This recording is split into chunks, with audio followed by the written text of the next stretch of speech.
ఆసరాగా చేసుకుని ఎంతోమంది అగ్రవర్ణాలు ఈ శూద్రుల్ని కానీ లేదా పంచాముల్ని కానీ అణచివేసినటువంటి వ్యవస్థ, ఇది క్రూరమైనటువంటి వ్యవస్థ. ఓకే, సో అందుకని కుల లెక్కలు మనకు కావాలి. ఉన్నట్టయితే ఖచ్చితంగా ఏ కులం ఏ స్థాయిలో ఉంది, వాళ్ళకి ఎలాంటి ఎకనామిక్ కానీ సోషల్ కానీ పొలిటికల్గా మనం ప్లాన్స్ తయారు చేస్తే వాళ్ళని పైకి తీసుకురాగలుగుతాం అనేటువంటి ఒక విషయం మనకు తెలుస్తుంది. సో అందుకనే నేను ఇప్పుడు ఇంగ్లీష్లో తయారు చేసినాను, తెలుగులో నాకు ఇబ్బంది ఉండి ఏమనుకోద్దు, నేను ఎక్స్ప్లెయిన్ చేస్తున్నాను మీకు. ఓకే, సో దాన్ని కులగణన ఉన్నట్టయితే మనం అందరం కూడా మంచిగా అభివృద్ధి చేయడానికి, అంటే ఇంక్లూజివ్ గ్రోత్ కానీ ఉన్న వనరులు అందరికీ కూడా న్యాయబద్ధంగా పంచడానికి వీలు ఏర్పడుతుంది. తర్వాత ఇది కాన్స్టిట్యూషనల్ రాజ్యాంగం కూడా సోషల్ జస్టిస్ అన్నది, జస్టిస్ అంటే సోషల్, పొలిటికల్, ఎకనామికల్ అన్నారు ప్రియాంబుల్లో. సో సోషల్ జస్టిస్ అనేది అందరికీ రావడానికి వీలు ఏర్పడుతుంది. తర్వాత చాలా కోర్టులలో ఈ బీసీల కులగణన లేకపోవడంతో కేసులు మనం ఓడిపోతున్నాం. నేను చూపిస్తాను తర్వాత స్టైళ్లలో ఏమేమి కేసులు పెండింగ్ ఉన్నాయి, ఇంక్లూడింగ్ జాలిలో శ్రీనివాస్ గౌడ్ వేసిన కేసు కూడా, అది కూడా చెప్తాను. సో మనది మనం ఒక గౌరవప్రదంగా జీవించాలంటే రండి సురేష్, మనకు ఈ సెన్సస్ కంపల్సరీ. కొంతమంది ఏం చేస్తున్నారంటే కులగణన చేస్తే దేశ విభజనకు అది దారి తీస్తుంది, దేశ సమైక్యతకు సమగ్రతకు అది భంగం కలుగుతుంది. సేమ్ థింగ్ మండల్ కమిషన్ వచ్చినప్పుడు కూడా అదే అన్నారు. ఏమైంది? మండల్ కమిషన్ వచ్చిన తర్వాత ఇంప్లిమెంటేషన్ తర్వాత ఈ దేశానికి ఏమన్నా సమగ్రతకు విచ్ఛిన్నమైందా? యాక్చువల్గా అవకాశాలు లేకపోవడంతో అనేకమైన బీసీ ఎస్సీ బిడ్డలు మావోయిజం ఇంకా ఇతరత్ర వాళ్ళకు ఆకర్షితులయ్యాయి. ఈరోజు తగ్గిపోవడానికి కారణం ఏంటి? కొద్ది అవకాశాలు వచ్చినాయి, సెటిల్ అవుతున్నారు. సో ఆ విషయాన్ని గుర్తుపెట్టుకోవాలి. చాలామంది ఏంటంటే ఇది దేశ సమగ్రతకు దెబ్బతీస్తుంది, ఇంకా ఇప్పుడున్నటువంటి రూలింగ్ పార్టీ కూడా అదే అభిప్రాయంతో ఉన్నారు.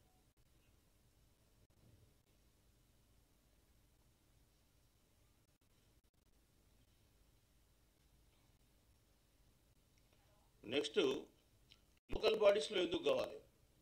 స్థానిక సంస్థల్లో మనం అడుగుతున్నాం. స్థానిక సంస్థలే కాదు, చట్టసభల్లో కూడా కావాలి. చట్టసభల్లో కావద్దని ఎవరన్నారు? కానీ ఇప్పుడు మన ముందున్న తక్షణ కర్తవ్యం ఏంటంటే స్థానిక సంస్థలు. సో ఈ స్థానిక సంస్థల్లో మనం ఎందుకు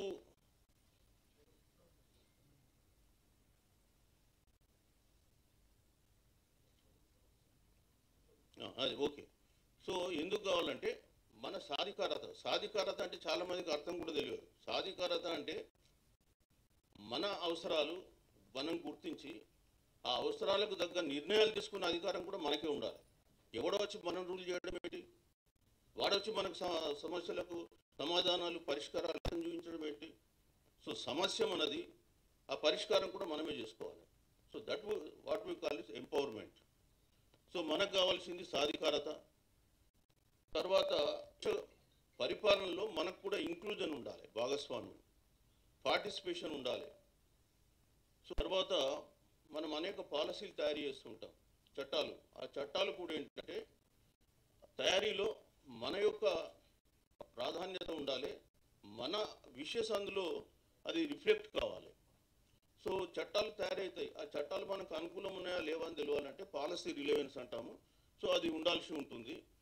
అదేవిధంగా బీసీ లీడర్లు అయితేనే బీసీలకు ఎదుర్కొంటున్న సమస్యలను మనం సావధానంగా అర్థం చేసుకోగలం. వేరే వాళ్ళు అయితే అర్థం చేసుకోలేరు, అది అసాధ్యం. ఇక్కడ ఎస్సీ ఎస్టీలకు ఒక అంబేద్కర్ ఉన్నారు కాబట్టి ఎస్సీలకు అన్ని అవకాశాలు రావడం జరిగింది. నెహ్రూ గారికి ఇండియన్ సొసైటీ పైన అవగాహన లేదు కాబట్టి క్యాస్ట్ సర్వే వద్దన్నాడు. ఇప్పుడు బీసీల వెనుకబాటు కారణం ఏంటంటే అప్పుడు పడ్డ బీసీలు ఇప్పటిదాకా కంటిన్యూ అవుతుంది. నేను తర్వాత తయారవుతారు. కొన్ని వేల సంవత్సరాలుగా బానిసలుగా బతికినటువంటి జాతులు ఇవి. సో మనకు ఆ సైకలాజికల్ నుంచి ఆ సైకలాజికల్ లోకల్ బాడీస్లో రిజర్వేషన్ ఉండాలి మనకు. అదేవిధంగా ఈ లీడర్షిప్ వస్తేనే మనకు మాట్లాడే విధానం తెలుస్తుంది, అదేవిధంగా నిర్ణయాలు తీసుకునే విధానం తెలుస్తుంది. రేపు ఇంకా పైకి వెళ్ళి ఇంకా మంచి మంచి పోస్టులు కూడా ఆక్యుపై చేసే అవకాశం ఉంటుంది పొలిటికల్గా. అదేవిధంగా మనకి ఎంత అవేర్నెస్ పెరిగితే అంత పాలిటిక్స్లో మనం ఇన్వాల్వ్ అవుతాం.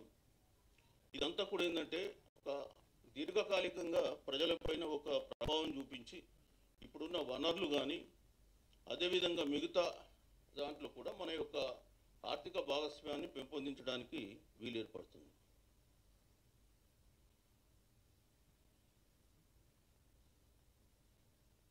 ఇక్కడ demand for caste census. Caste census ఎప్పటి నుంచి డిమాండ్లో ఉంది, మన స్వాతంత్రం వచ్చినప్పటి నుంచి డిమాండ్లో ఉంది వాస్తవానికి. అయితే మొట్టమొదటి కమిషన్ ఏంటంటే ఓబీసీల కొరకు కాకా కాలేకర్ కమిషన్ అని 1951లో 1953లో పెట్టారు. ఇది కూడా పెట్టడానికి ప్రధానమైన కారణం కూడా డాక్టర్ అంబేద్కర్ గారు.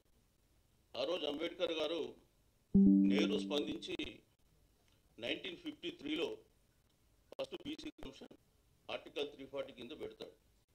ఈ కాకా కాలేకర్ అనేట ఆయన బ్రాహ్మణ్, ఆయనకు అసలు కుల వ్యవస్థ పైన సరైనట్టు అవగాహన లేదు. సరే పాపం కష్టపడ్డాడు. ఆయన కూడా ఒక రిపోర్ట్ ఇచ్చిండు. ఆ రిపోర్ట్లో కూడా ఆయన ఏమన్నాడు, ఓబీసీ అంటే ఇక్కడ అర్థం చేసుకోవాలి. ఓబీసీ అంటే రాజ్యాంగంలో అదర్ బ్యాక్వర్డ్ క్యాస్ట్లు కాదు, అదర్ బ్యాక్వర్డ్ క్లాసెస్. ఇక్కడ క్లాస్కు క్యాస్ట్కు తేడా ఉంది. రాజ్యాంగంలో నిర్వచించినప్పుడు ఏమన్నారంటే ఎస్సీలు షెడ్యూల్డ్ క్యాస్ట్, ఎస్టీలు scheduled tribes and OBC. OBC అంటే other backward classes, not caste. అక్కడి నుంచి జరిగింది అన్యాయం. అక్కడ అదర్ బ్యాక్వర్డ్ క్లాస్ అనే వరకే ఉమెన్ కూడా క్లాసే, వికలాంగులు కూడా ఒక క్లాసే. కాబట్టి ఎవరు అనేది ప్రశ్నార్థమైంది. సో అప్పుడు కాకా కాలేకర్ గారు కూడా ఓబీసీలను గుర్తించడం కష్టం, ఓన్లీ క్యాస్ట్ బేస్డ్గానే గుర్తించాలని చెప్పేసి ఆయన సూచించడం జరిగింది. ఇప్పటికి కూడా రాజ్యాంగంలో ఓబీసీ అంటే అక్కడ మనం అదర్ బ్యాక్వర్డ్ క్లాసెస్ కిందనే వస్తుంది. సో అప్పుడు 1955లో ఆయన రిపోర్ట్ ఇస్తాడు. రిపోర్ట్ ఇచ్చిన తర్వాత ఆయన వచ్చే సెన్సస్ 1961లో జరుగుద్ది. ఆ రిపోర్ట్ పార్లమెంట్ ముందు కూడా పెట్టాడు, దాన్ని రద్దు చేసేస్తాడు. ఇంకా కులగణన చేయడం ఏంటి, ఈ దేశం ఎడిపోతుంది, నేను కులగణన ఒప్పుకోనని చెప్పేసి ఈ కమిషన్ రిపోర్ట్ ఇచ్చి చెత్తబొట్టులో పాడేస్తాడు. That is how first BC commission finish. తర్వాత సెకండ్ బీసీ కమిషన్ జనతా గవర్నమెంట్లో మొరార్జీ దేశాయ్, శరత్ యాదవ్ వచ్చి ఇంకా వేరే వాళ్ళు ఉన్నారు. వీళ్ళందరూ కూడా పట్టుబట్టి మండల్ కమిషన్ వేపిస్తారు.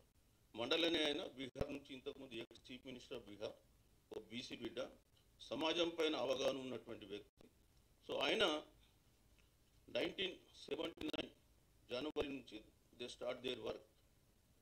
19 ఇవ్వడం జరుగుతుంది December 31. ఆ రిపోర్ట్లో ఆయన బీసీల పాపులేషన్ ఎస్టిమేట్ చేస్తాడు. ఎస్టిమేషన్ చేసినప్పుడు వారు అడిగినారు, ఒకళ్ళు 51 అంటున్నారు, ఒకటి 52 అంటున్నారు, ఒకటి 60 అంటున్నారు. ఆయన లెక్క ప్రకారం 52. 52 అంటే హిందువులలోనే 52 కాదు. ఆయన ఎస్టిమేషన్ ఏంటంటే హిందువులలో 43.70% మంది బ్యాక్వర్డ్, హిందువులు కాక క్రిస్టియన్స్, ముస్లిమ్స్, జైన్స్, పార్సీస్, బుద్ధాస్ వీళ్ళందరినీ కలిపి 8.40 చేసి 52.10 దాన్ని రౌండ్ చేసి 52% చేశాడు. That is how OBC reserve అంటే పాపులేషన్ వాజ్ ఎస్టిమేటెడ్. సో ఇది మండల్ కమిషన్ ఎస్టిమేట్ చేసి 52% ఓబీసీల జనాభా ఉంది దేశంలో. కాబట్టి ఈ రిజర్వేషన్ అనేది ఖచ్చితంగా వీళ్ళకు ఇవ్వాలి. అది కూడా ఎంత అన్నాడు ఆయన, 27% అన్నాడు. 52% జనాభాకు 52% జనాభా రిజర్వేషన్ ఇవ్వని అడగలే ఆయన. ఓన్లీ 27% ఎందుకనంటే సుప్రీంకోర్టు జడ్జిమెంట్ ఉంది. అంతకుముందే state of Mysore versus Balaji versus state of Mysore case ఉండే, కర్ణాటక కేసు. ఆ కర్ణాటక కేసులో 66% రిజర్వేషన్ చేస్తే సుప్రీంకోర్టు 62లో కొట్టేసి 66% ఇవ్వడానికి వీల్లేదు, 50% సీలింగ్ పెడుతున్నామని చెప్పి క్యాప్ పెట్టారు. సో ఆ క్యాప్ను దృష్టిలో పెట్టుకొని ఆయన అప్పటికే ఎస్సీలు ఉన్నారు. ఎస్సీలకు రిజర్వేషన్ 47 నుంచి స్టార్ట్ అయింది. 1947 August 15 మనకు వచ్చింది. సెప్టెంబర్లో మెమో ఇచ్చారు వాళ్ళకు. అప్పుడు 15% లేదు, 12.5% ఉంది. తర్వాత ఎస్టీలకు 6% ఉండే. 1971 సెన్సస్ చేసిన తర్వాత 7.5% చేశారు. అంటే 20 నుంచి అమలు అవుతుంది. మనకు వచ్చేసే వరకే సెంట్రల్ గవర్నమెంట్ పాలసీలో 93 మీకు చూపిస్తాను నెక్స్ట్. అంటే దాదాపు రిజర్వేషన్ లేదు. స్టేట్ గవర్నమెంట్లో వచ్చింది వేరు. స్టేట్ గవర్నమెంట్లో ఏం చేశారు, నెహ్రూ గారు 55లో దాన్ని రద్దు చేస్తూ స్టేట్లు కావాలనుకుంటే మీరు సెపరేట్ కమిషన్లు పెట్టేసుకొని మీరు ఓబీసీలో వారు తీసుకున్న నిర్ణయం. సో ఇక్కడ మనం చూస్తే mandal commission estimated 52% OBC. Next caste census ఇక మరుగున పడిపోయింది. తర్వాత బీజేపీ వాళ్ళు 2011లో సెన్సస్ జరుగుతుంది. ఆ సెన్సస్ జరుగుతుందని తెలిసి అప్పుడు వీళ్ళు ఆపోజిషన్లో ఉన్నారు కాబట్టి క్యాస్ట్ సెన్సస్ చేయాలి. ఆయన law and social justice minister ఆయన స్టేట్మెంట్ ఇచ్చిండు, మేము క్యాస్ట్ సెన్సస్ చేస్తాం 2011లో అని. కానీ నెక్స్ట్ డేనే చిదంబరం లోక్సభలో స్టేట్మెంట్ ఇచ్చాడు, మేము క్యాస్ట్ సెన్సస్ చేయం, సెన్సస్తో కలిపి చెయ్యం, సెపరేట్ సెన్సస్ చేస్తాం, సోషో ఎకనామిక్ క్యాస్ట్ సెన్సస్, కాబట్టి దీనికి దానికి సంబంధం లేదన్నాడు. సో అది 2010 క్యాస్ట్ సెన్సస్ అయింది. ఇప్పటి వరకు ఆ సోషో ఎకనామిక్ క్యాస్ట్ సెన్సస్ లెక్కలు గవర్నమెంట్ ఆఫ్ ఇండియా బయటపెట్టలేదు. సరే ఆ విషయం మళ్ళీ మాట్లాడు. కాంగ్రెస్ గవర్నమెంట్లో 2010లో ఆయన పార్లమెంట్లో ఆయన స్టేట్మెంట్ ఇచ్చాడు, డేట్ కూడా చెప్పాను, May 21, 2010. పీపుల్ అంటే లోక్సభలో ఈ మేక్స్ ఏ స్టేట్మెంట్, మేము చేయం. అదేవిధంగా బీజేపీ వాళ్ళు మొన్న వీళ్ళు గవర్నమెంట్లోకి వచ్చినాక 2018 ఆగస్టు 31 రాజ్నాథ్ సింగ్ ఆయన ఒక స్టేట్మెంట్ ఇచ్చిండు, మేము 2021 క్యాస్ట్ సెన్సస్ చేస్తామని. మళ్ళీ ఏమైంది, వాళ్ళు యూటర్న్ తీసుకొని ఇక్కడ WP నెంబర్ 841/2021 అని ఒకటి పెట్టాను. అదేంటంటే మహారాష్ట్ర గవర్నమెంట్ యూనియన్ గవర్నమెంట్ మీద కేసు వేశారు సుప్రీంకోర్టులో.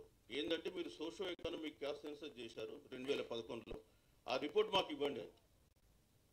మహారాష్ట్ర గవర్నమెంట్ వేస్తే ఆ రిపోర్ట్ మేము ఇవ్వము, షేర్ చేయం, మేము క్యాస్ట్ సెన్సస్ కూడా చేయం అని చెప్పి స్పష్టంగా ఇదే బీజేపీ గవర్నమెంట్. ఆ డేట్ కూడా చెప్పాను నేను, 21/9/2021 రోజు అఫిడవిట్ చేశారు సుప్రీంకోర్టులో, మేము చేయము అని చెప్పేసి. కనీసం రిపోర్ట్ షేర్ చేయమంటే కూడా చేయలేవాలి, మేము ఇవ్వమని. కారణం ఏంటంటే బీసీలకు అనేక కులాలు ఉన్నాయి, వాళ్ళు ఏ కులమో చెప్పుకోలేనటువంటి పరిస్థితుల్లో వాళ్ళు ఉన్నారు. బ్రిటిష్ వాడు 1871 నుంచి కులగణన చేస్తాడు, అప్పుడు కులాలు చెప్పుకోగలిగిండు. కానీ 2021లో కులాలు చెప్పుకోలేనటువంటి దౌర్భాగ్య స్థితిలో బీసీలు ఉన్నారంట. వాళ్ళ అఫిడవిట్, నేను అఫిడవిట్ మొత్తం చదివినా, వీళ్ళు ఏం రాష్ట్రాలు ఎందుకు అద్దంటున్నారా, అది పరిస్థితి, అది గవర్నమెంట్ ఆఫ్ ఇండియా స్టాండ్. చాలా అర్థం చేసుకోవాలి. ఇక్కడ ఏంటంటే నేను ఏ ఒక్క పార్టీకి కూడా అనుకూలంగా మాట్లాడతలేదు. ఏ విధంగా బీసీలను మోసం చేస్తున్నారని చెప్తున్నా, అది ముఖ్య ఉద్దేశం. తర్వాత కాంగ్రెస్ మేనిఫెస్టో 2011లో అవకాశం ఉండి చేయలేదు. ఇప్పుడు 2024లో వాళ్ళ మేనిఫెస్టోలో 5 న్యాయాలు చెప్పారు, 5 న్యాయాలు. అందులో ఒక హిస్సేదార్ న్యాయాన్ని పెట్టి దాంట్లో జనాభా లెక్కలు చేస్తారు, గిన్తికరణ అని, సోషో ఎకనామిక్ క్యాస్ట్ సెన్సస్ చేస్తామని పెట్టారు. Census not survey. వాళ్ళు ఇంతకుముందు చేసింది సోషో ఎకనామిక్ క్యాస్ట్, వాళ్ళు సెన్సస్ అన్నారు కానీ సర్వే చేశారు వాళ్ళు అండర్ స్టాటిస్టిక్స్ యాక్ట్ 2008లో, దాని ప్రకారం. తర్వాత రిజర్వేషన్స్ను పైన ఉన్న 50% సీలింగ్ తీసేస్తామన్నారు, క్యాప్. ఇది కేంద్ర ప్రభుత్వం అంటే కాంగ్రెస్ హైకమాండ్ మొన్న ఎన్నికల సందర్భంగా ఇచ్చినటువంటి వాళ్ళ మేనిఫెస్టో. అదేవిధంగా దాన్ని ఎట్లా తీసేస్తామన్నారు, రాజ్యాంగ సవరణ చేస్తామన్నారు, చేసి 50% క్యాప్ తీసేయచ్చు. ఇప్పుడు 50% క్యాప్ సుప్రీంకోర్టు ఏదైతే పెట్టిందో Balaji versus state of Mysore కేసులో మొన్న ఈడబ్ల్యూఎస్ రిజర్వేషన్లో 60% వాళ్ళే చేశారు. కాబట్టి కోర్టులు అనేటి ఒక స్టాండ్ ఏమి ఉండదు, ఎప్పటికప్పుడు మారుతూ ఉంటుంది. అది గవర్నమెంట్ తీసుకునే స్టాండ్ బట్టి డిపెండ్ అయి ఉంటుంది. నెక్స్ట్ వీళ్ళు బీసీ రిజర్వేషన్ కూడా సబ్ కేటగరైజేషన్ చేస్తామన్నారు. సరే, అది ఇప్పుడు గవర్నమెంట్ ఆఫ్ ఇండియా కూడా సెప్టెంబర్ 23 రోజు రిపోర్ట్ కూడా ఇచ్చింది.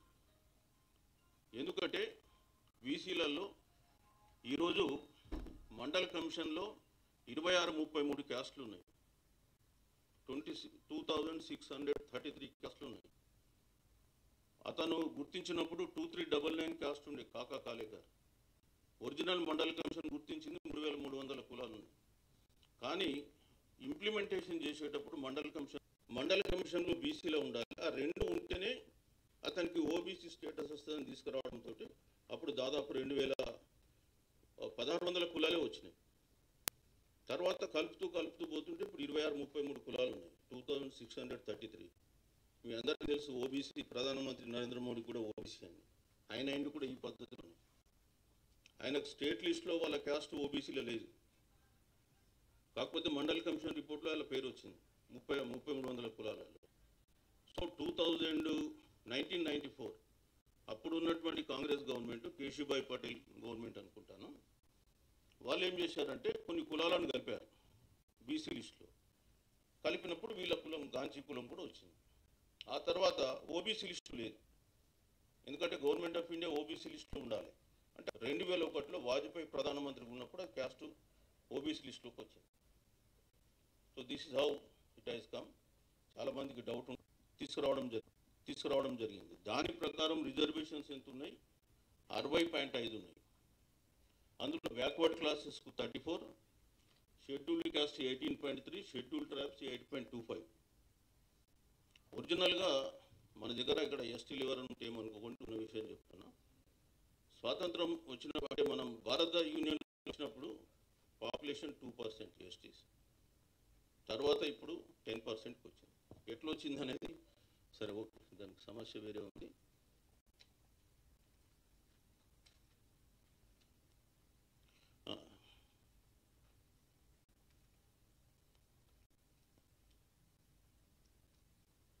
ఇది ఇంపార్టెంట్ స్లైడ్. ఇప్పుడు మనకు ఇప్పుడున్న రిజర్వేషన్స్ మీకు కొంతమంది కనిపించదు, అక్కడికి నేను ఎక్స్ప్లెయిన్ చేస్తాను.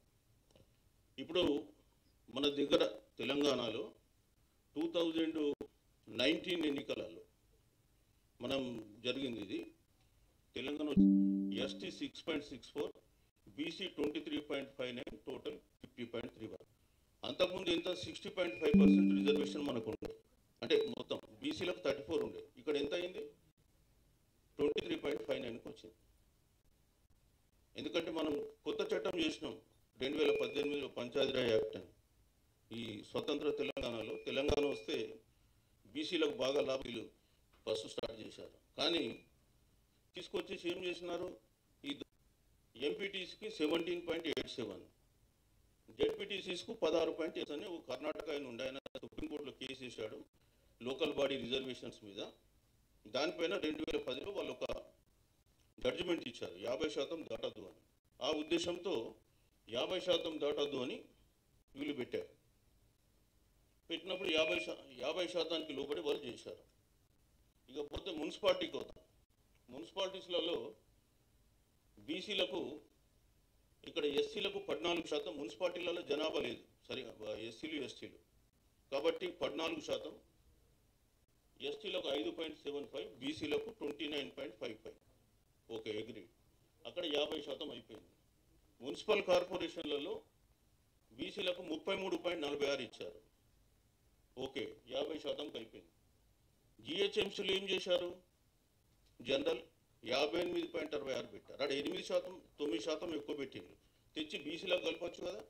33 + 9 42. ఎందుకంటే ఎస్సీలు అక్కడ 6.66 ఉన్నారు ఇక్కడ మున్సిపాలిటీ జిహెచ్ఎంసీలో, ఎస్టీలు ఓన్లీ 1.33 ఉన్నారు. కాబట్టి 50% సీలింగ్ దాటకుండా సుప్రీంకోర్టు జడ్జిమెంట్ను కూడా అమలు చేసే అవకాశం ఉంది ఇక్కడ జిహెచ్ఎంసీలో. అక్కడ వాళ్ళు బీసీలకు 33 నుంచి ఇంకా 9% కలపచ్చు, 8%, 42% చేయొచ్చు. అప్పుడున్న ముఖ్యమంత్రి నో క్వశ్చన్ లేదు, సమస్య లేదు, మేము కలపం, అంతే ఇస్తాం. షాప్ పెడితే కొంత ఎక్స్ప్లెయిన్ లిమిట్లోనే చేస్తున్నాం, మనం ఎక్సిట్ కూడా అవుతలేదు, కానీ ఇవ్వలే.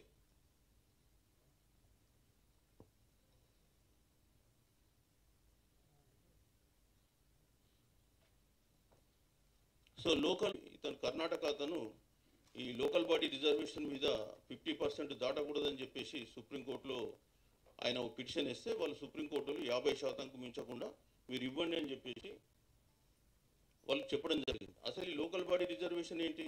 నేను ఇంతకుముందు చెప్పిన రిజర్వేషన్లు 3 రకాలుగా ఉంటాయి. ఒకటి విద్యారంగంలో, 2 ఉద్యోగాలు, 3 పొలిటికల్. ఈ పొలిటికల్గా మనం చూస్తే దాంట్లో గ్రామ పంచాయతీస్కు 243(T)(6) అనేది మున్సిపాలిటీలలో రిజర్వేషన్ గురించి చెప్తుంది. వాళ్ళు ఏం చెప్పిన అందులో ఇంత పర్సెంట్ రిజర్వేషన్ పెట్టుకుని చెప్పలేదు. రాజ్యాంగంలో స్టేట్స్కి అప్పచెప్పారు, మీరు ఇష్టమున్న పర్సెంటేజ్ మీరు పెట్టుకుంటే లోకల్ పరిస్థితులకు అనుకూలంగా. కానీ కోర్టులు ఇంటర్వ్యూన్ అయ్యి 50% దాటొద్దన్నాయి. ఓన్లీ బీసీల కొరకు వస్తే కోర్టులు అని ఇంటర్వ్యూన్ అవుతాయి. ఎందుకంటే జనాభా తెలియదు, నీ లెక్క ఎంతో తెలియదు, ఎట్లా చెప్తావు నువ్వు 50% కంటే ఎక్కువ. ఇకపోతే సుప్రీంకోర్టు ఇంకోటి కూడా చెప్పింది, మీరిప్పుడు ఉద్యోగాలలో కానీ లేదా విద్యాపరంగా మీకు రిజర్వేషన్లు ఇచ్చినప్పుడు మీది సోషల్ క్యాస్ట్ బ్యాక్వర్డ్నెస్ తీస్తున్నారు, సోషల్ ఎడ్యుకేషనల్ బ్యాక్వర్డ్నెస్. కానీ పొలిటికల్ బ్యాక్వర్డ్నెస్ సేమ్ కాదు. మీరు రాజకీయ రంగంలో వెనుకబడ్డట మీకు డాటా కావాలి, అయితే తప్ప మీకు రిజర్వేషన్కు మీకు అర్హత ఉండదు అని చెప్తూ వాళ్ళు ఒక టెస్ట్ పెట్టారు, ట్రిపుల్ టెస్ట్ అని ఒకటి ప్రిస్క్రైబ్ చేశారు ఆ జడ్జిమెంట్లో. దాని ప్రకారం ఏంటంటే, ఒకటి బీసీల రాజకీయ వెనుకబాటుతనం పైన ఒక ఎంపెరికల్ ఎవిడెన్స్ అంటే ప్రయోగాత్మక అంటే డాటా సేకరించాలి. దానికి రెండో పాయింట్, దానికి ఒక స్వతంత్ర కమిషన్ ఇవ్వాలి. మూడో అంశం ఏంటంటే, ఆ కమిషన్ ఎంత పర్సెంటేజ్ రిజర్వేషన్ ఇవ్వాలి అని చెప్పాలి, కానీ అది 50% దాటద్దు. అది ట్రిపుల్ టెస్ట్. ఈ 2010 జడ్జిమెంట్ సుప్రీంకోర్టు. సో ఇది ట్రిపుల్ టెస్ట్ జడ్జిమెంట్. సో మనం ఇంతకుముందు చెప్పాను, ఆర్టికల్ 15(4), 16(4) రాజ్యాంగంలో ఉద్యోగాల కొరకు రిజర్వేషన్, విద్యాపరంగా రిజర్వేషన్లు ఉంటాయి. చాలా వరకు ఏంటంటే ఈ రెండు ఆర్టికల్స్ గురించి చాలామందికి తెలియదు. నేను నెక్స్ట్ అక్కడ 15(4) నేను మళ్ళీ ఎక్స్ప్లెయిన్ చేస్తాను ప్రొవిజన్స్.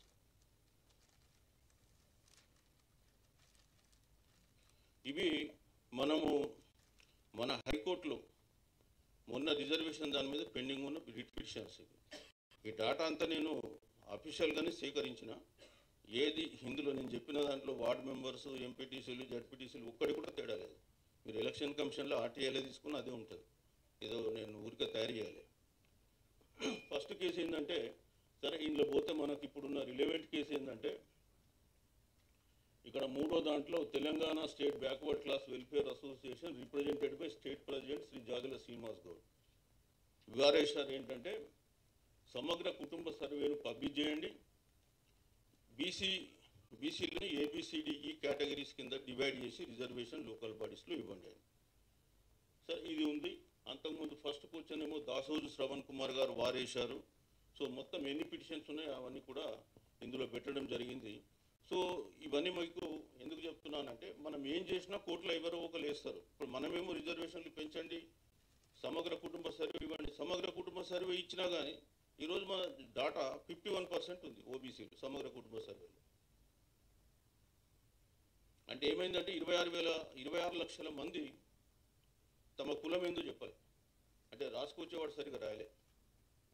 కాబట్టి ఆ డాటా యాడ్ చేస్తే 54-55% వస్తుంది.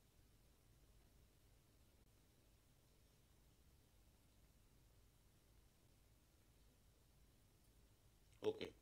సో ఈమె వి స్వప్నారెడ్డి అని, ఈమె 50%కు మించి రిజర్వేషన్లు ఇవ్వద్దు, 34% ఇవ్వడానికి వీల్లేదంటే సుప్రీంకోర్టు మన హైకోర్టు ఆమె పిటిషన్ అప్పీల్ చేసి 50% లోపటిని రిజర్వేషన్లు పెట్టుకున్నాడు హైకోర్టు. మరి 50%లో పెట్టుకున్నప్పుడు మున్సిపాలిటీలో పెట్టచ్చు కదా, జిహెచ్ఎంసీలో 41% వస్తుంది కదా నాకు. మరి అడిగేటోళ్ళు ఎవరున్నారు? కాబట్టి రాష్ట్ర ప్రభుత్వం ఎవరిష్టమైంది వాళ్ళు పెట్టుకుంటారు. సరే తెలుసు, నేను కాదని 100% రైట్ యు ఆర్. మీరు చెప్పింది 100% అగ్రీ, నేను ఒప్పుకుంటా. ఓకే, మరి నటిస్తారు మళ్ళీ నేను బీసీల రిజర్వేషన్ కొరకు నేను సుప్రీంకోర్టుకు అప్పీల్ చేస్తా. ఏమైంది? ఇక చాలామందికి అర్థం కాని సమస్య ఏంటంటే, రిజర్వేషన్లు ఎందుకు? ఇంతకుముందు చెప్పిన కదా, ఆర్థిక క్రైటీరియా మీద రిజర్వేషన్లు ఇస్తే అయిపోద్ది కదా అని. రిజర్వేషన్లు ఎందుకంటే, యాక్చువల్గా ఈ రాజ్యం, ఈ దేశంలో మనం ఒక పౌరులం. ఈ భాగస్వామ్యంలో, ఈ దేశం యొక్క పరిపాలనలో మనం భాగస్వామ్యం కావాలన్నా వద్దా? మరి ఏమున్నది? ఇప్పుడు నేను ఓబీసీ మన ఎంపీలు ఎంతమంది ఉన్నారు, ఎమ్మెల్యేలు ఎంతమంది ఉన్నారు కూడా చూపిస్తాను నెక్స్ట్ స్టేట్మెంట్లలో ఇప్పటివరకు ఏం జరిగింది అనేది.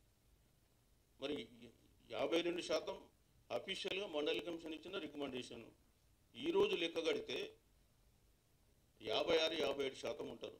ఎందుకంటే మండలి కమిషన్ ఇచ్చిన తర్వాత అనేకమైన కులాలు ఓబీసీ దాంట్లో కలిసినాయి. మన స్టేట్లోనే 20-22 కులాలు కలిపింది. మొన్న 17 కులాలు కలిపింది. 138 కులాలలో మొన్న 17-16 కలిపింది కులాలు. సరే ఓకే, నేను ఎవరిని తప్పనద్దు అట్లా. ఎందుకంటే వాళ్ళకు ఉండేటువంటి సమాచారము అక్కడ ఉండేటువంటి పరిస్థితులు బట్టి నడుస్తాయి. మనం ఇవ్వాలని కూడా స్వతంత్రంగా మనం గట్టిగా ఉంటే అందరు మీద కరెక్ట్ ఉంటారు, మీద కరెక్ట్ ఉంటే అన్ని కరెక్ట్ ఉంటుంది అట్లా. ఓకే, సో రిజర్వేషన్ అంటే ఏదో ఉద్యోగం చేసుకోవడం కాదు. ఉద్యోగం అంటే ఒక గౌరవప్రదమైన స్థాయి, ఒక స్టేటస్ సింబల్, డిగ్నిటీ, డెకోరం. ఇప్పుడు మన కులంలో ఒక ఐఏఎస్ ఆఫీసర్ నుండి ఒక ఐపీఎస్ ఆఫీసర్ ఉంటే మనం ఎందుకు గర్వంగా ఫీల్ అవుతాం? ఒక సైకలాజికల్ ఫీలింగ్ వచ్చేస్తుంది. అది మనకు రావాలి. పరిపాలనలో మన భాగస్వామ్యం ఉండాలి. ఆ ఉద్దేశం కొరకు మనం ఇక్కడ కోరుకునేది. అంతే తప్ప ఉద్యోగం అంటే ఏదో ఆయన బతుకు తెరువు ఆయన బతుకుతుండని కాదు. ఈవెన్ మండలి కమిషన్లో కూడా ఆయన అదే రాశాడు. ఏదో 10 ఉద్యోగాలు ఇచ్చినంత మాత్రాన బీసీలలో పేదరికం పోదు. కానీ ఈ రిజర్వేషన్ల అవసరం ఎందుకంటే బీసీలలో ఉన్నటువంటి సైకలాజికల్ ఇన్ఫీరియారిటీ కాంప్లెక్స్ పోవాలి. వీళ్ళందరూ ఏంటంటే సైకలాజికల్గా ఒక విధమైన భావదారిద్ర్యంలో బతుకుతున్నారు. మా వాళ్ళు కూడా ఏం తక్కువ లేరు, మీతో సమానంగా ఉన్నారు అన్ని రంగాల్లో అని చెప్పుకొని ముందుకు పోవడానికి, ఆ భావదారిద్ర్యం నుంచి బయటపడడానికి ఇది ఉపయోగపడతాయి రిజర్వేషన్లు. ఈ 10% రిజర్వేషన్లు ఇవ్వగానే మన మొత్తం బీసీలంతా బాగా అవుతారని కాదు. బట్ మన షేర్ మనకు ఉండాలి, మన రూల్ మనం చేసుకోవాలి. అది ముఖ్య ఉద్దేశం. నెక్స్ట్ నేను ఇంతకుముందు చెప్పిన కులం అంటే ఆర్థికపరమైన క్రైటీరియా. అసలు ఇది మన పేదరిక నిర్మూలన కార్యక్రమమా రిజర్వేషన్లు? పేదరిక నిర్మూలన కార్యక్రమాలు అయితే ఎస్, నీకు ఫైనాన్షియల్ అసిస్టెన్స్ 10 లక్షలు ఇస్తావా, 20 లక్షలు ఇస్తావా కుటుంబానికి, అది వేరే ఇష్యూ. ఇది ఒక కొన్ని సంవత్సరాలుగా, కొన్ని వందల సంవత్సరాలుగా, వేల సంవత్సరాలుగా ఈ కులాలనేటి ఈ కుల వ్యవస్థలో దారిద్ర్యానికి అణిచివేయబడ్డాయి. నిజంగా చెప్పాలంటే అగ్రవర్ణాలు కొన్ని వేల సంవత్సరాలు ఈ కుల చట్రంలో రిజర్వేషన్లో వాళ్ళు అనుభవించారు. ఇంకొకళ్ళకు వాళ్ళకి అవకాశం ఇవ్వలే. మీరు ఏకలవ్యుడు ఉన్నాడు, ఏమైంది? ఆయన విలువిద్య నేర్చుకున్నందుకు ఆయనకు వేలు నరికేశారు. అట్లా ఎన్నో ఉంటే చరిత్రలో. శంభుని కొడుకు చెప్పవచ్చు మనం. సరే, కాంట్రవర్షియల్ ఇష్యూస్ అది కానీ వాడు చెప్తున్నాను నేను. మీరు రామాయణంలో శంభుని వధ కూడా మీకు చదువుకోండి. వాట్ ఈజ్ మెంట్ బై శంభుని వధ రామాయణం. నేను చెప్పాను, మీరే చూడండి, ఇంటర్నెట్లో దొరుకుద్ది. అంతే కదా మరి. అందుకే ఆయనకు అంగరాజ్యం ఇచ్చి రాజ్యం చేస్తాడు. నేను ఏమంటున్నానంటే రిజర్వేషన్ లేదు, వాళ్ళు మనకి ఇలా కొత్తగా ఇస్తున్నారు అనుకుంటున్నారు. కాదు, కొన్ని వేల సంవత్సరాల వరకు అనుభవించింది. కాబట్టి ఇవాళ ఈ మెజారిటీ కులాలు వెనక్కి నెట్టివేయబడ్డాయి. నెక్స్ట్ 91లో పివి నరసింహ అప్పుడు ఏం చేశాడంటే ఈ ఎకనామికల్లీ వీకర్ సెక్షన్ వాళ్ళకు కూడా ఒక 10% రిజర్వేషన్ ఇద్దామని చెప్పి తీసుకొచ్చాడు. అప్పటి వరకు ఇంకా మండల్ కమిషన్ ఇంప్లిమెంట్ కాలే. 93లో ఇంప్లిమెంట్ అయింది Mandal commission, PV Narasimha Rao prime minister ఉన్నప్పుడు. విపి సింగ్ స్టార్ట్ చేశాడు 1990. విపి సింగ్ స్టార్ట్ చేయగానే ఆయన మండల్ అంటే ఇంకొకరు కమండల్ అన్నారు. అక్కడ ఒక విద్యార్థి ఆత్మాహుతి చేసుకోవడానికి మీద కిరోసిన్ పోసుకొని ఢిల్లీ యూనివర్సిటీలో ఏదో గొడవ అయితే ఈయన అద్వానీ గారు పోవడం, సందర్శించడం, చాలా అట్లాంటి సూసైడ్ అటెంప్ట్ జరగడం. అప్పటి వరకు మౌనంగా ఉన్న బీజేపీ యాంటీ స్టాండ్ తీసుకొని మేము మండల్కు వ్యతిరేకం అని చెప్పేసి తిరిగారు. అంటే అంత దేశంలో ఏంటంటే ఓట్ బ్యాంక్ రాజకీయం. అప్పుడు కమండల్ స్టార్ట్ చేశాడు సోమనాథ్ నుంచి, గుజరాత్లో సోమనాథ్ నుంచి ఆయన అయోధ్య వరకు రావాలి. కానీ మధ్యలో బీహార్లో లాలూ యాదవ్ ఉండి ఆపేశాడు. సో ఇక్కడ ఈ 10% రిజర్వేషన్ క్రైటీరియాను, ఎకనామిక్ క్రైటీరియాను ఇప్పుడు ఏదైతే సుప్రీంకోర్టు మొన్న 2022లో దాన్ని కరెక్టే అని చెప్పిందని 5 జడ్జిలు ఉన్నారు మొన్న కాన్స్టిట్యూషనల్ బెంచ్లో. 5లో 3 ఒప్పుకున్నారు, 2 సీనియర్ జడ్జిలు ఒప్పుకోలేదు మొన్న కూడా. అదే సేమ్ క్రైటీరియాను 91లో 92లో పివి నరసింహారావు ఇచ్చినటువంటి మెమోను 92లో ఇందిరా సహాని కేసులో ఆ జడ్జిమెంట్ కూడా ఇచ్చి 9 మంది జడ్జిలలో 8 మంది ఎకనామిక్ క్రైటీరియా రిజర్వేషన్లకు వర్తించదు అని చెప్పి క్లియర్ కట్గా చెప్పాను. 8:1 అయినా 2022లో 3:2 తోటి పాస్ చేయించారు. వాళ్ళు అనుకుంటే ఈజీ అవుతుంది. మరి బీసీలకు క్యాస్ట్ సర్వే చేయమంటే చేయరు, మనసు రాదు. కానీ 10% రిజర్వేషన్ మనమేమో ఒక్కళ్ళంటే ఒక్కళ్ళు ప్రొడ్యూస్ చేయలేము. 10% రిజర్వేషన్ ఇస్తే కూడా మనం మీద తెలంగాణ రాష్ట్రం కావాలంటే కిరోసిన్ పోసుకు నిప్పు పోసుకు పెట్టుకుంటాం, కానీ బతుకు తెరుగు వరకు మనకు వచ్చేదాని గురించి ఎవడు పట్టించుకోడు. ఒక్కడంటే ఒకడు దేశంలో ప్రొటెక్ట్ చేయాలి. 10% సైలెంట్గా పోయింది. పర్యవసానం అంటే మీకు మళ్ళీ కూడా చెప్పుకుంటాను.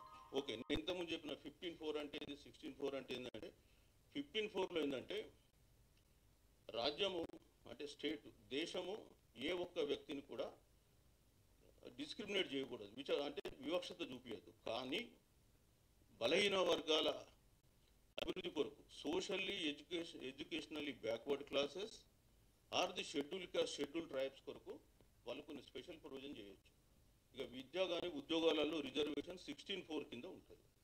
సో చాలా వరకు ఏంటంటే మనకు 15(4), 16(4) కన్ఫ్యూజన్ అవుతున్నాను. అదేవిధంగా నేను మీకు రిజర్వేషన్కు 3 టైప్స్ ఉన్నాయి: ఎడ్యుకేషనల్, ఎంప్లాయ్మెంట్ అండ్ పొలిటికల్ అని చెప్పాను. తర్వాత ఎస్సీ ఎస్టీల కొరకు రాజ్యాంగంలో అనేకమైనటువంటి రక్షణలు కల్పించారు.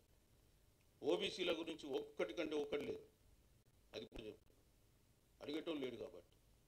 అనేకం ఉన్నాయి ఎస్సీ ఎస్టీలకు because of Ambedkar and others. ఇప్పుడు ఆర్టికల్ 30 ఇక్కడ 335 ఉంది. ఆర్టికల్ 335 ఏం చెప్తుంది? ఎస్టీల క్లెయిమ్స్ దేశం ఎప్పుడైనా పరిగణలోకి తీసుకోవాలి. దానికి అనుగుణంగానే మనం ఇప్పుడు ఏం చేస్తున్నాం, వాళ్ళ జనాభా ఎంత ఉంటే అంత రిజర్వేషన్ ఇస్తున్నాం. మనం ఉద్యోగాల్లో ఇస్తున్నాం, ఉద్యోగాల్లో ఇస్తున్నాం, పొలిటికల్గా ఇస్తున్నాం. ఈ రాష్ట్రంలో ఫస్ట్ 1951 ఎలక్షన్ జరిగినప్పుడు ఎస్టీలు 2 ఎమ్మెల్యేలు.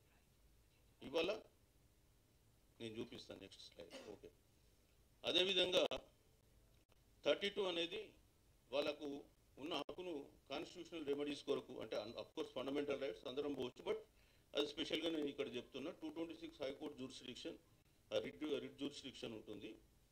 తర్వాత ఎస్సీలకు సంబంధించి పార్లమెంట్లో ఎంత రిజర్వేషన్ ఉండాలి? 330. ఆర్టికల్ 330లో ఎస్సీ పాపులేషన్కు అనుకూలంగా వాళ్ళకి సీట్లు కేటాయించాలి ప్రతి రాష్ట్రం కూడా. యాక్చువల్గా రిజర్వేషన్లు పొలిటికల్గా 10 ఏళ్ళే ఉండాలి. చాలామంది ఏమనుకుంటారంటే ఎస్సీ ఎస్టీ అని కూడా 10 ఏళ్ళు అనుకుంటారు. ఎడ్యుకేషనల్గా కానీ పొలిటికల్గా కాదు, ఓన్లీ ఎడ్యుకేషనల్ అండ్ ఎంప్లాయ్మెంట్ కాదు, ఓన్లీ పొలిటికల్గా 10 years వరకు రిజర్వేషన్ ఇవ్వమని ఆర్టికల్ 330 అండ్ 332 పెట్టారు. కానీ ఎవ్రీ ఇయర్ మనం ఎవ్రీ 10 yearsకి ఒకసారి దాన్ని పొడిగిస్తున్నాం. సో ఆర్టికల్ 330 వచ్చి లోక్సభలో హౌస్ ఆఫ్ పీపుల్, అది దాంట్లో ఆర్టికల్ 330 కింద ఎస్సీలకు ఉంది, 332లో ఎస్టీలకు ఉంది వాళ్ళ జనాభాకు అనుకూలంగా. అట్లనే ఆర్టికల్ 341 కింద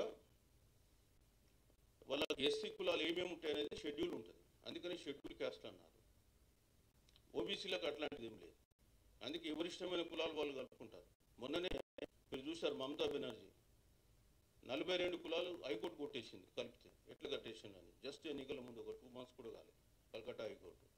ఎవరి ఇష్టమైంది వాళ్ళు, ఒక కమిటీ రిపోర్ట్ ఉండదు, ఒక సర్వే రిపోర్ట్ ఉండదు. అది ఓబీసీల పరిస్థితి.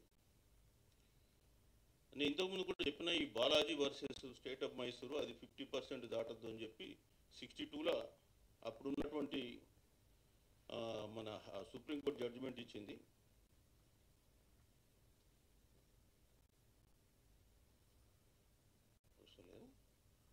ఓకే, అసలు రిజర్వేషన్స్ ఎప్పుడు స్టార్ట్ అయినాయి అనేది కూడా జస్ట్ మీకు ఒక 5 నిమిషాలు చెప్తాను. కానీ బోర్ వస్తుందా? బోర్ వస్తుందా? ఓకేనా? పర్వాలేదా? కంటిన్యూ చేయమంటే చేస్తా, లేదంటే ఆపేస్తాను. Okay, right. ఇప్పుడు రిజర్వేషన్స్ అనేది ఫస్ట్ స్టార్ట్ అయినటువంటి గొప్ప మహానుభావుడు ఛత్రపతి షాహు మహారాజ్, కొల్హాపూర్. ఆయన ఎప్పుడంటే 50% రిజర్వేషన్ 1902లోని కొల్హాపూర్లో తీసుకొచ్చిండు ఆయన 1902లో, బికాజ్ ఆఫ్ పూలే. మన బీసీ పితామహుడు పూలే గారి యొక్క ప్రేరణతో ఆయన ఇచ్చినటువంటి స్పృహతోటి ఈయన 50% రిజర్వేషన్ తెచ్చాడు. అందులో non Brahmans and Brahmans 2 categories ఉన్నాయి. ఒకటి తర్వాత 1918లో 1918లో మైసూర్ రాజా నల్వాడ కృష్ణరాజు వడియార్ అని వారు కూడా మైసూర్ సంస్థానంలో రిజర్వేషన్ తీసుకొచ్చారు. దానికి వ్యతిరేకంగా విశ్వేశ్వరయ్య అని మీరు పేరు ఉంటారు, మంచి సైంటిస్ట్. మన దగ్గర ఈ రెండు ఏదైతే గండిపేట అండ్ హిమాయత్ నగర్ ఉంది కదా, ఆయనను వచ్చి ఇక్కడ రూపొందించాడు ఇంజనీర్. ఆయన రిజైన్ చేసిండు. ఇది బ్రాహ్మణ్, మీరు ఎట్లా రిజర్వేషన్ తీసుకొస్తారు కులపరంగా గవర్నమెంట్ ఉద్యోగాలు? సో ఎట్లాంటి సైకాలజీ ఉంటుందని చెప్తున్నా. నువ్వు ఎంత చదువుకున్నా ఇంకొకటి పైకి రావడానికి ఇష్టపడు, అంతే కదా. That's what is their mentality. అందుకే స్పెషల్గా మెన్షన్ చేశాను నేను. తర్వాత మద్రాసులో జస్టిస్ పార్టీ 1921, పెరియారు వాళ్ళ ఇన్ఫ్లుయెన్స్, అన్నాదురై వీళ్ళంతా ఓకే. తర్వాత అంబేద్కర్ గారు పట్టుబట్టి రౌండ్ టేబుల్ కాన్ఫరెన్స్ 1932లో, తర్వాత గాంధీ గారితో ఒప్పందం చేసుకుని 1932లో పూనా ప్యాక్టు, అంటే reservations in legislative assemblies SC ఎస్టీల కొరకు, మన కొరకు కాదు, ఓబీసీలో కాదు. సో అది తెచ్చుకున్నారు వాళ్ళు 1932 నుంచి. సో పోస్ట్ ఇండిపెండెంట్ తర్వాత అఫిర్మేటివ్ యాక్షన్ అంటారు దీన్ని. సో ఇది ఒక అఫిర్మేటివ్ యాక్షన్ రిజర్వేషన్ ఒక భారతదేశంలోనే లేవు. ఈవెన్ అమెరికా, ఈవెన్ అడ్వాన్స్డ్ కంట్రీస్లో కూడా చాలా కంట్రీస్లలో ఉన్నాయి.